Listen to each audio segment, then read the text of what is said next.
Welcome to BPC news బులెటిన్ల ముందుగా headlines. Rozgar మేళాను virtual గా ప్రారంభించిన ప్రధాని మోడీ.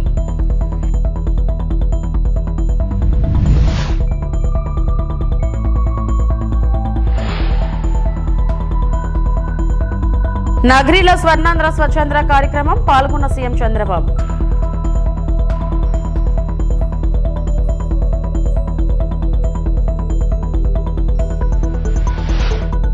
క్యాటరింగ్ బిల్ క్లియర్ చేసేందుకు లంచం 3 లక్షలు తీసుకుంటూ ఏసీబీకి చిక్కిన డిఆర్ఓ.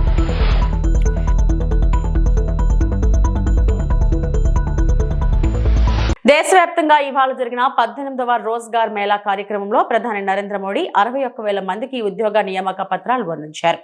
కొత్తగా వివిధ శాఖల్లో కేంద్ర ప్రభుత్వ ఉద్యోగాలు వచ్చిన వారికి నియామక పత్రాలను మోడీ వర్చువల్ గా అందజేశారు. కార్యక్రమాన్ని వీడియో కాన్ఫరెన్స్ ద్వారా దేశవ్యాప్తంగా 45 కేంద్రాల నుంచి నిర్వహించారు. సందర్భంగా ప్రధాని మోడీ మాట్లాడుతూ మొత్తం నియామకాల్లో 49,200 హోం మంత్రిత్వ శాఖ పారామిలిటరీ దళాలకు సంబంధించినవని తెలిపారు. మహిళా కానిస్టేబుల్స్ భారీగా నియమితులవుతున్నారని, గత 11 సంవత్సరాల్లో ప్రభుత్వం అనేక సౌలభ్య చర్యలు తీసుకున్నందున ఇది సాధ్యమైందని వివరించారు. आपके जीवन में भी ये नई वसंत का आरंभ हो रहा है. आपको ये समय संविधान के प्रति अपने दायित्वों से भी जोड़ रहा है.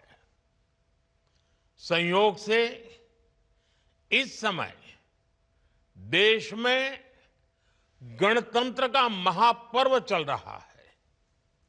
कल 23 जनवरी को हमने नेताजी सुभाष की जयंती पर पराक्रम दिवस मनाया और अब कल 25 जनवरी को राष्ट्रीय मतदाता दिवस है. फिर उसके बाद 26 जनवरी को गणतंत्र दिवस है. आज का दिन भी विशेष है.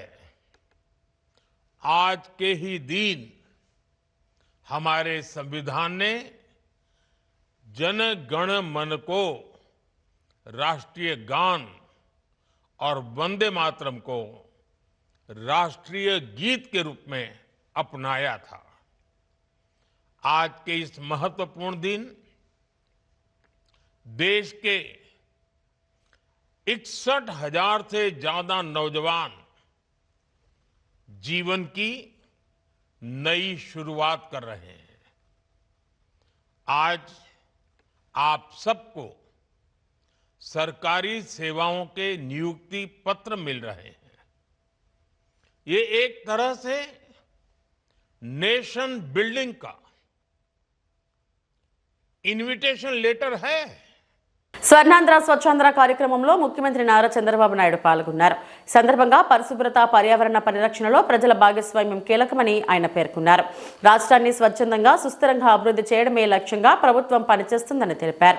We have an agency. Okay, but what is the size of the project? Project is about 4 tons viable unit, sir, per unit. ఒక ప్రభుత్వ కార్యక్రమం కాదు. ఈ విషయం మీరు గుర్తుపెట్టుకోవాలి. ఇది మన జీవన విధానం కావాలి.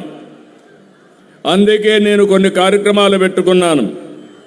ప్రతి నెల మొదటి తారీఖు వస్తే పేదల సేవలో నేనే కాదు, ప్రజాప్రతినిధులు, అధికార యంత్రాంగం, ఎన్డీఏ కూటమి నాయకులందరూ కూడా ప్రజాసేవలో మమేకం కావాలి. మాకు గుర్తుండాలి, పేదవాళ్ళ సమస్యలు అర్థం చేసుకోవాలి. మీ సమస్యల పరిష్కారం కోసం అనునిత్యం పనిచేయాలనే ఉద్దేశంతోనే పేదల సేవలో పెట్టాం. అర్బన్లో సాలిడ్ వేస్ట్ ప్రాసెసింగ్ కింద 101 ఇంటిగ్రేటెడ్ సాలిడ్ వేస్ట్ మేనేజ్మెంట్ ప్రాజెక్టుని 510 కోట్లతో శాంక్షన్ చేశాం. ఇంకో పక్కన ఇంటింటికి డస్ట్బిన్లు ఇస్తున్నాం. ఇవి కూడా మీరు చూస్తే 2,21,00,000 విలువైన 9,048 హోమ్ కాంపోస్ట్ డస్ట్బిన్స్ ఇచ్చాం. మీకు మీ ఇంట్లో ఉండే పొడి చెత్త, తడి చెత్త మీ ఇంట్లోనే కాంపోస్ట్గా తయారు చేసుకుని అదే సమయంలో అందులో నుంచి మీరు కాంపోస్ట్ ఎరువు తయారు చేసుకుంటే అదనంగా మీకు ఒక 200 రూపాయల ఆదాయం వచ్చే పరిస్థితి వస్తుంది. కుటుంబాల బట్టి ఇది పెరుగుతుంది. ఇంకో పక్క గ్రామీణ ప్రాంతాల్లో చెత్త సేకరణ కోసం స్వచ్ఛ భారత్ మిషన్ కింద 6.7 కోట్లు శాంక్షన్ చేశాం. 200 ఆటోలు ఇచ్చాం, 1200 ట్రైసైకిల్స్ ఇచ్చాం, 5000 పుష్ కార్ట్లు ఇచ్చాం. ఇవన్నీ ఇచ్చి కార్యక్రమాన్ని ముందుకు తీసుకుపోతున్నాం. ఇంకో పక్క పరిశుభ్రత డ్రైవ్ని పోయిన సంవత్సరం నుంచే ప్రారంభించాం. రాష్ట్రం మొత్తం మీరు ఒకసారి చూస్తే గడచిన ప్రభుత్వం 105 లక్షల మెట్రిక్ టన్నులు చెత్తని పట్టణాల్లో వదిలేసి వెళ్ళిపోయారు. చెత్త ఉంటే ఏమవుతుందో మీరు ఒకసారి చూడండి. ఆ చెత్త ఒడ్లో పడిపోయి పెద్ద పెద్ద గుట్టలుగా తయారైపోయి వర్షం పడితే ఆ వర్షం అంతా అక్కడే ఇంకి ఆ నీళ్లు భూగర్భ జలాలుగా కలుషితం అయిపోయి ఆ నీళ్లే మనం తాగే పరిస్థితికి వచ్చాం. అక్కడ వచ్చే చెడు గాలి మనమే పీల్చుకునే పరిస్థితికి వచ్చాం. ఈరోజు దాని మీద ఒక ఉద్యమ స్ఫూర్తితో పనిచేస్తున్నాం. దగ్గర మీరు ఒకసారి చూస్తే 90% పట్టణ ప్రాంతాల్లో, గ్రామీణ ప్రాంతాల్లో మొత్తం ఈ యొక్క లెగసీ వేస్ట్ అంతా కూడా క్లియర్ చేశాం. మార్చి లోపల మీకు అందరికీ హామీ ఇస్తున్నా, 1,12,000 టన్నులు అంటే 112 లక్షల టన్నులు అంటే 1,12 లక్షల టన్నులు చెత్తని పూర్తిగా తీసేసే బాధ్యత ఈ ప్రభుత్వం తీసుకుంటాం. పల్నాడు జిల్లా కలెక్టర్ కార్యాలయంపై ఏసీబీ దాడులో 3 లక్షలు లంచం తీసుకుంటూ ఏసీబీకి చిక్కిన DRO Murali. ACB additional SP Mahendra Mathe మీడియాతో మాట్లాడుతూ ఏసీబీ డీజీ అతుల్ సింగ్ ఆధ్వర్యంలో దాడులు చేశాం. డిఆర్ఓ మురళి 3 లక్షలు లంచం తీసుకుంటుండగా దాడి చేసి పట్టుకున్నాం. 2023న మాజీ సీఎం ప్రోగ్రాంలో సాగర్ మాత క్యాటరింగ్ వారికి భోజనాల బిల్లు 37 లక్షలు అయ్యింది. దానిలో 10 లక్షల బిల్లు గతంలో చెల్లింపులు జరిగాయి. మిగిలిన 27 లక్షల క్యాటరింగ్ బిల్లు బకాయిలు మంజూరు చేయడానికి డిఆర్ఓ మురళి లంచం అడిగాడు. ఈ రోజు కలెక్టర్ కార్యాలయంలోని తన ఛాంబర్లో లంచం తీసుకుండగా రెడ్ హ్యాండెడ్గా పట్టుకున్నాం. డిఆర్ఓ మురళిని అదుపులోకి తీసుకుని విచారణ చేస్తున్నాం. కేసు నమోదు చేసి దర్యాప్తు చేస్తున్నామని అన్నారు. ACB DG Shri Atul Singh IPS గారి ఆదేశాల మేరకు గుంటూరు రేంజ్ అధికారులు, నేను అడిషనల్ ఎస్పీ మహేంద్ర మత్తే మరియు మా ఇన్స్పెక్టర్స్ నాగరాజు, మన్మథరావు, సురేష్, అలాగే సుబ్బారావు, మా సబ్ ఇన్స్పెక్టర్సు, స్టాఫు అందరం కలిసి ఈరోజు పల్నాడు కలెక్టరేట్లో డిఆర్ఓగా పనిచేస్తున్న డిస్ట్రిక్ట్ రెవెన్యూ ఆఫీసర్గా పనిచేస్తున్న ఏకా మురళి గారిని ఆయన 3 లక్షలు ఒక కంప్లైంట్ నుంచి తీసుకుంటుండగా రెడ్ హ్యాండెడ్గా పట్టుకోవడం జరిగింది. ఈ 3 లక్షలు లంచం అనేది ఆయన 2023లో ఎక్స్సీఎం ప్రోగ్రామ్ సంబంధించి ఒక ఫౌండేషన్ లేయింగ్ ప్రోగ్రామ్ సంబంధించి లంచ్ పార్సిల్స్కి ఒక 41,500 సుమారుగా అన్ని పార్సిల్స్ గాను 37 lakhs బిల్లు ఉంటే అందులో ముందుగా 10 lakhs అడ్వాన్స్ క్లియర్ చేయడం జరిగింది. సబ్సిక్వెంట్గా మిగిలిన 26 చేంజ్ 26 lakhs అబోవ్ అమౌంట్కి చెక్ రిలీజ్ చేయడానికి గాను, అలాగే చెక్ ఇచ్చినందుకు గాను డిఆర్ఓ గారు సాగర్ మాత క్యాటరింగ్ సర్వీసెస్ అనే వాళ్ళ దగ్గర లంచంగా 3 లక్షలు డిమాండ్ చేసి తీసుకుంటగా మేము పట్టుకోవడం జరిగింది రెడ్ హ్యాండెడ్గా. అలాగే అందరూ కూడా 1064కి కాల్ చేసి ఎక్కడైనా అవినీతి జరిగినా కూడా, ఎవరైనా డబ్బులు డిమాండ్ చేస్తున్నా, లేదు అవకతవకలు జరుగుతున్నా కూడా వెంటనే 1064 టోల్ ఫ్రీ నెంబర్కి కాల్ చేసి మీరు తెలియజేయచ్చు. ధన్యవాదాలు. ఏంటండి ఇప్పుడు ప్రొసీడింగ్స్ అవుతున్నాయండి, అరెస్ట్ కూడా ఉంటుంది. సరే, ఈ కంప్లైంట్ అంటే అక్కడ అంటే ఎవరైతే కంప్లైంట్ చేశారో అతను లోకలేనండి, అతను సాగర్మాత క్యాటరింగ్ సర్వీసెస్ తరఫున అతను బాధితుడు. తెలంగాణలో ఫోన్ ట్యాపింగ్ డ్రామా నడుస్తుందని ఆరోపించారు రాష్ట్ర బీజేపీ అధ్యక్షుడు రామచంద్రరావు. ఫోన్ ట్యాపింగ్ కేసు దర్యాప్తులో కాంగ్రెస్, బీఆర్ఎస్ కలిసి ప్రజలతో ఆటలాడుతున్నాయని ఆగ్రహం వ్యక్తం చేశారు. నేతలపై యాక్షన్ ఎందుకు లేదని ప్రశ్నించారు. బీజేపీ కార్యాలయంలో కర్పూరి ఠాకూర్ జయంతి వేడుకలు జరిగాయి. కర్పూరి ఠాకూర్ జీవితం కార్యకర్తలకు ఆదర్శమని బీజేపీ రాష్ట్ర అధ్యక్షులు రామచంద్రరావు అన్నారు. అనంతరం ఆయన మీడియాతో మాట్లాడుతూ ఫోన్ ట్యాపింగ్ తీవ్రమైన రాజ్యాంగ ఉల్లంఘన, కాంగ్రెస్, బీఆర్ఎస్ కలిసి ప్రజలతో ఆటలాడుతున్నాయి. 2 ఏళ్లుగా దర్యాప్తు పేరుతో డ్రామాను తలపిస్తున్నాయని అన్నారు. ప్రభుత్వానికి చిత్తశుద్ధి ఉంటే యాక్షన్ ఉండాలి, అరెస్టులు చేయాలి. పక్క రాష్ట్రాల్లో ఛార్జ్ షీట్లు, తెలంగాణలో ఎందుకు కాదు? కాంగ్రెస్ కూడా ఫోన్ ట్యాపింగ్ చేస్తుందేమో అనే అనుమానం కలుగుతుందని, బీఆర్ఎస్ ఆరోపణలకు విలువ లేదని అన్నారు. అధికారులపై మాత్రమే చర్యలు ఉన్నాయి, నేతలపై యాక్షన్ ఎందుకు లేదని ప్రశ్నించారు.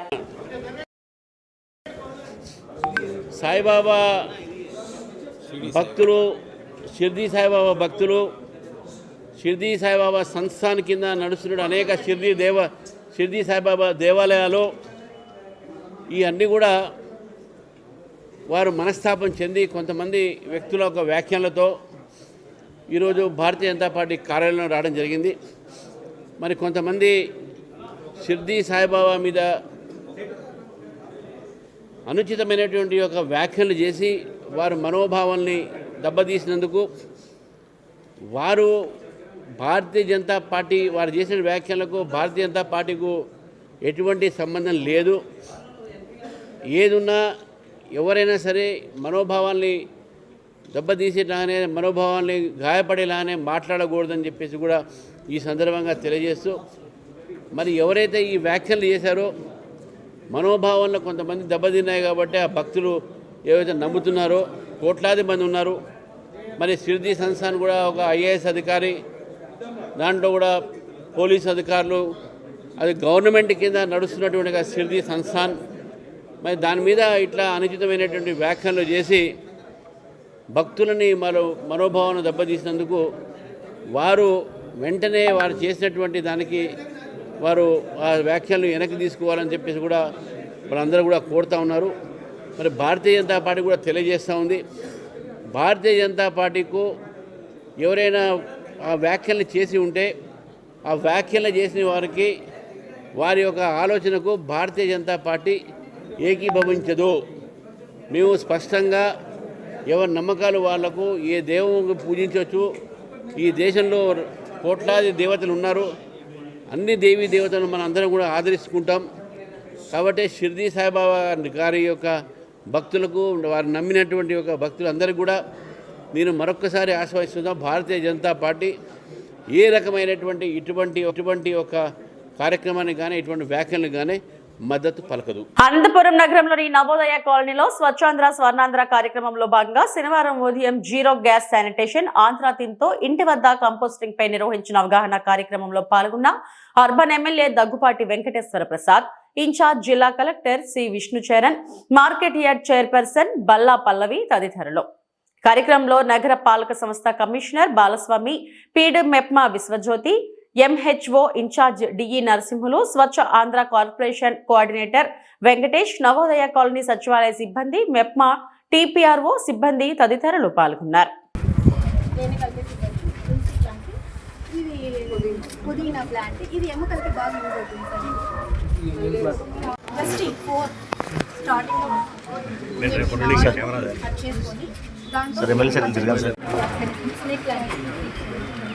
ఇవన్నీ కూడా ఇది ఆర్గానిక్ వేస్ట్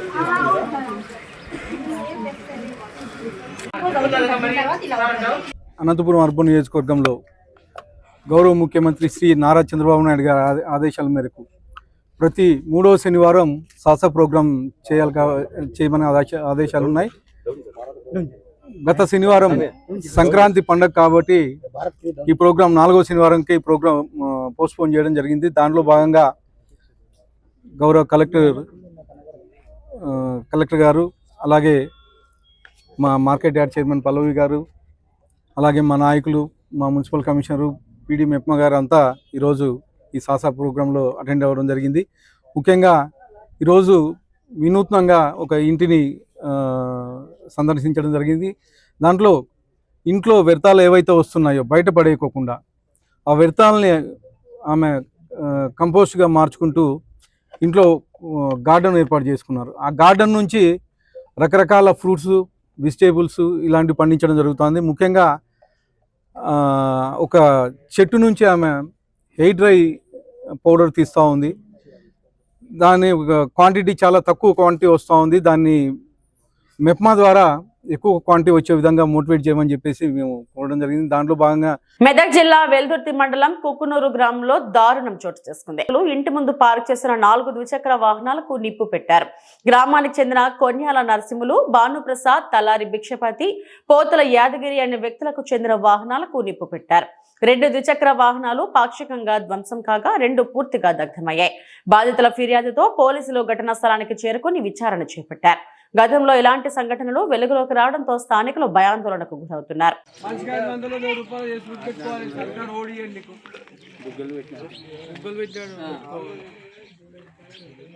మనమే పైసలు పెట్టి పెట్టుకోవాలి.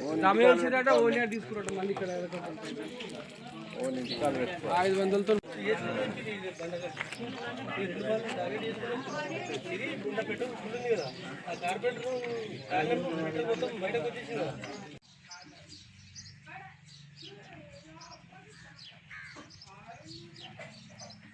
పడుకున్నాము. మా కొడుకు ఇంట్లో మమ్మీ మంటలు వస్తున్నట్టు ఏదో కమురు వాసన వస్తుంది, పటపట అంటుందని మా చిన్న బాబు చెప్పింది. చెప్పగానే బయటకు వచ్చి చూసేసరికి బండి తలిగింది. లేవు అని నేను మా ఆయనను వచ్చి బండి తలిగిపోతుంది లేవు అంటే ఆయన వచ్చి లేచి ఆరిపెట్టాకల్లా ఇక ఆరిపేసుకున్నాము. అందరిని పిలిచినాము, అందరు వచ్చిర్రు. ఆయన సీసీ కెమెరా ఆయనని పిలిచినాము. అన్న జర చూడు సీసీ కెమెరా చెక్ చేయని చెప్పినాము. 11-13 నిమిషాలకు మేము చూసినాం, బయటకు వచ్చినాం. ఇక్కడికి వెళ్ళి ఒక వ్యక్తి ఉరికినప్పుడు సీసీ కెమెరాలో పడ్డాడు. 10:50కేమో 11 గంటలకు పోయిండు ఆయన ఇక్కడి నుంచి. ముఖం ఒకటి గుర్తుపట్టకుండా ఆయన కానీ ఏర్పడతలేదు. అయితే బయటకు వస్తలేడు అన్న, ఏడుస్తుంది. బయటకు వస్తే అంటు పెడతాడేమో బాధతోనే ఉన్నాడు. నైట్ 10:40 దాకా మా పిల్లలు కడిపెట్టింది. వెళ్తున్నా సరుకు కలర్ వేసుకుంటూ కూర్చున్నాయి.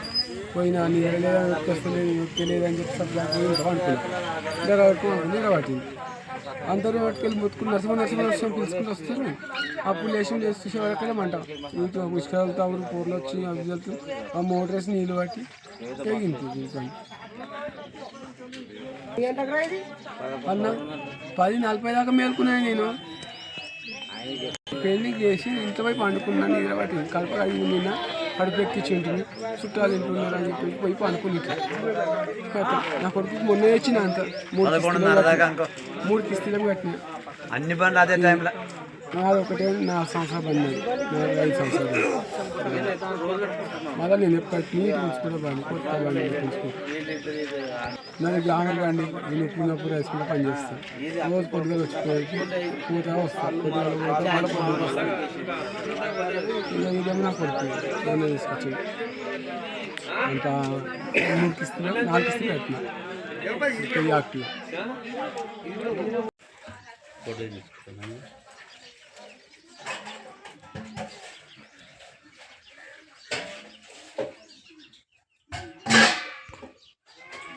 జనసేన పర్యటనలో భాగంగా పూడి గిరిజన కాలనీలో పేట బ్రదర్స్ మిత్ర బృందం తొట్టంబేడు మండలం పూడి గిరిజన కాలనీలో పర్యటించడం జరిగింది. ఈ పర్యటనలో ప్రతి కుటుంబం వద్దకు వెళ్లి వారితో మాట్లాడటం జరిగింది. దాదాపు 90% గిరిజన వాసులు ప్రభుత్వ పథకాలన్నీ మాకు అందుతున్నాయని, పెన్షన్ల పరంగా తల్లికి వందనం, వృద్ధులకు ఇంటి వద్దకే రేషన్ బియ్యం మొదలగు సరుకులు తెచ్చి ఇవ్వడం, అంతేకాకుండా మహిళలకు ఉచిత బస్సు మాకు చాలా సౌకర్యంగా ఉందని అక్కడ గిరిజన ప్రజలు కూటమి ప్రభుత్వం పట్ల ఆనందం వ్యక్తం చేశారు. 4 కుటుంబాలు మాత్రం రేషన్ కార్డు సమస్యలు, 2 కుటుంబాలు కాలనీ ఇంటి సమస్యలు ఉన్నాయని తెలపడం జరిగింది. స్థానిక శాసనసభ్యులు శ్రీ బొజ్జల వెంకట సుధీర్ రెడ్డి దృష్టికి తీసుకుని వెళ్లి పరిష్కరించే దిశగా కృషి చేస్తామని తెలపడం జరిగింది. కార్యక్రమంలో జనసేన పార్టీ నాయకులు పేట చంద్రశేఖర్, పేట చిరంజీవి, లక్ష్మణ్, దినేష్, కల్లిపూడి వెంకటేష్ తదితరులు హాజరయ్యారు. అందరికీ నమస్కారం. నా పేరు పేట చిరంజీవి, శ్రీకాళహస్తి నియోజకవర్గం జనసేన పార్టీ.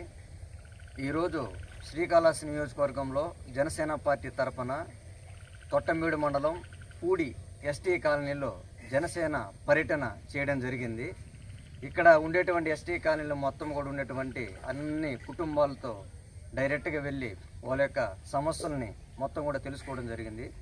చాలా వరకు ఈ పూడి ఎస్టీ కాలనీలో ఉండేటువంటి ప్రజలు మొత్తం కూడా దాదాపు 90% ఉండేటువంటి కుటుంబ సభ్యులు మొత్తం కూడా సరే, ఆల్మోస్ట్ కూటమి ప్రభుత్వం తరఫు నుంచి వచ్చేటువంటి ప్రతి ఒక్క పథకం కూడా సరే, అంటే ఇప్పుడు రేషన్ అనేది 50 సంవత్సరాలు 60 సంవత్సరాల పైబడిన డైరెక్ట్ ఇంటికి రావడం ఉండేటువంటి సందర్భాలు ఏవైతున్నాయో డైరెక్ట్ ఇంటికి వస్తున్నాయని చెప్తున్నారు. అదేవిధంగా గతంలో వికలాంగుల పెన్షను, నార్మల్ పెన్షన్ ఇవన్నీ కలిపి మాకు 6,000 వచ్చేది. ఇప్పుడు ఈ కూటమి ప్రభుత్వం వచ్చిన తర్వాత మాకు పెన్షన్ 10,000 వస్తుంది. చాలా సంతోషంగా ఉందని చెప్తున్నారు. ముఖ్యంగా మహిళలైతే ఈ మహిళలకి ఉచిత బస్సు ప్రయాణం పెట్టిన తర్వాత మేము ఎక్కడికి పోవాలన్నా కూడా సరే ఆధార్ కార్డు ద్వారా మొత్తం రాష్ట్రం మొత్తం కూడా ఫ్రీగానే తిరుగుతున్నాం. అది మాకు చాలా సంతోషంగా ఉంది అనేసి ఈ పథకాలన్నింటి మీద కూడా సరే ఇక్కడ ఉండేటువంటి గిరిజన ప్రజలు మొత్తం కూడా చాలా ఆనందం వ్యక్తం చేస్తున్నారు. అదేవిధంగా ఒక 3-4 కుటుంబాలు మాత్రము ఈ రేషన్ కార్డుల సమస్యలు, అదేవిధంగా 2 కాలనీ ఇంటి సమస్యలు తీసుకొచ్చారు. ఖచ్చితంగా ఈ సమస్యల మీద స్థానిక ఎమ్మెల్యే బొజ్జల సుధీర్ రెడ్డి గారి దృష్టికి, అదేవిధంగా సంబంధిత అధికారుల దృష్టికి తీసుకుని పోయి ఖచ్చితంగా వాళ్ళకి పరిష్కరించే దిశగా చేస్తామనేసి వాళ్ళకి తెలపడం జరిగింది. విశాఖలో జర్నలిస్టులకు ఉచిత గుండె వైద్య శిబిరం. నిరంతరం ఒత్తిడితో పనిచేసే జర్నలిస్టులు తమ ఆరోగ్యంపై ప్రత్యేక శ్రద్ధ వహించాలని విశాఖ పోలీస్ కమిషనర్ శంకరప్రతాప్ బాగ్చి సూచించారు. నగరంలోని సాయిరామ్ రిచ్ కంఫర్ట్ లో association of small and medium news papers of India మరియు మాధవ్ బాగ్ అడ్వాన్స్డ్ ఆయుర్వేదిక్ హాస్పిటల్ సంయుక్త ఆధ్వర్యంలో జర్నలిస్టుల కోసం ఏర్పాటు చేసిన ఉచిత గుండె వైద్య శిబిరాన్ని ఆయన ప్రారంభించారు. ఈ శిబిరంలో జర్నలిస్టులకు గుండె సంబంధిత పరీక్షలు నిర్వహించి ఉచిత మందులు అందించడంతో పాటు అవసరమైన వైద్య సలహాలు ఇచ్చారు. కార్యక్రమంలో జర్నలిస్టు నాయకులు, వైద్యులు మరియు పలువురు మీడియా ప్రతినిధులు పాల్గొన్నారు.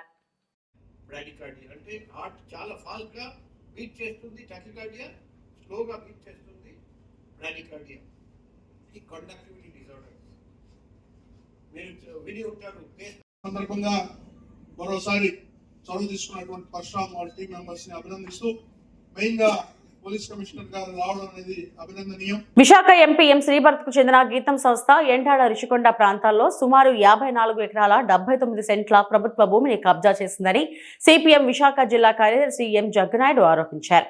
ఈ భూముల విలువ సుమారు 5,000 కోట్ల ఉంటుందని తెలిపారు. భూములను ఎంపీకి కట్టుబెట్టేందుకు కూటమి ప్రభుత్వం ప్రయత్నిస్తుందని, ఈ నెల 30న జరిగే జీవీఎంసీ కౌన్సిల్ సమావేశం ఎజెండాలో అంశంగా చేర్చడాన్ని తక్షణమే తొలగించాలని డిమాండ్ చేశారు. ప్రభుత్వం భూ దోపిడీని నిలిపివేసి భూములను వెంటనే స్వాధీనం చేసుకోవాలని కోరారు. సిఐటియు కార్యాలయంలో జరిగిన ప్రెస్ మీట్ లో సిపిఎం నాయకులు పాల్గొన్నారు. మల్కాపురం గాని, గాజువాక, పెందుర్తి, గోపాలపట్నం, మధురవాడ, ఆరిలోవా ఈ ప్రాంతం ఉన్నటువంటి వేలాది మంది పేదలు వాళ్ళ ఇల్లు కాపాడడానికి కాకుండా ఈరోజు అనేక ఇబ్బందులు పడుతూ ఉన్నారు. ఎన్నికల్లో కూటమి చెప్పింది మేము ఈ భూములన్నింటినీ క్రమబద్ధంగా చేస్తాం, పేద నివాస హక్కులు కల్పిస్తామని చెప్పని ఎన్నికల్లో చెప్పారు. వాళ్ళు పట్టాలు ఇవ్వకుండా కుర్రీలు పెట్టే కార్యక్రమం ఇప్పుడు చేస్తున్నారు. ఎంపీ భరత్ తాలూకు భూముల్ని, గీతం తాలూకు భూముల్ని క్రమబద్ధంగా చేస్తామని చెప్పని ఎన్నికల్లో చెప్పలేదు. ఆ చెప్పలేదు ఇప్పుడు చేస్తున్నారు. అంటే చంద్రబాబు, పవన్ కళ్యాణ్, బీజేపీ కూటమి ప్రభుత్వాలు ఎన్నికల ముందు ప్రజలు చెప్పింది ఒకటి, గెలిచిన తర్వాత తన అనుయాయులకి, తన పార్టీ ఎంపీలకి ప్రజలకు ఆస్తుల్ని, భూముల్ని దోచిపెట్టడం లక్ష్యంగా పెట్టుకుని ఈరోజు పౌరులు కోరుతూ ఉన్నారు. కాబట్టి అధికారంలో ఉన్నట్టు వాళ్ళకి ఒక నీతి, సామాన్యులకు ఒక నీతి అని చెప్పింది సరైన పద్ధతి కాదు. ఎప్పటికైనా సరే ముఖ్యమంత్రి చంద్రబాబు గారు వెంటనే జోక్యం చేసుకోవాలి. రాష్ట్ర ప్రభుత్వం జోక్యం చేసుకుని గీతం యూనివర్సిటీ స్వాధీనంలో ఉన్నటువంటి ఆక్రమించినటువంటి 54 ఎకరాల 79 భూమిని తక్షణమే స్వాధీనం చేసుకోవాలని చెప్పని సిపిఎం పార్టీ మేము డిమాండ్ చేస్తున్నాం.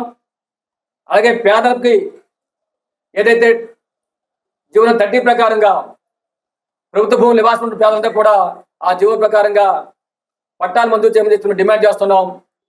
అలా కాని పక్షంలో ఆందోళన వృత్తులు చేయక తప్పదని చెప్పని హెచ్చరిస్తున్నాం. డాక్టర్ బిఆర్ అంబేద్కర్ కోనసీమ జిల్లా ఆత్రేయపురం మండలం లొల్ల గ్రామంలో చెట్టు పట్ట పథకం కింద మాదిగ లబ్ధిదారులకు మంజూరైన కొబ్బరి చెట్లపై వివాదం నెలకొంది.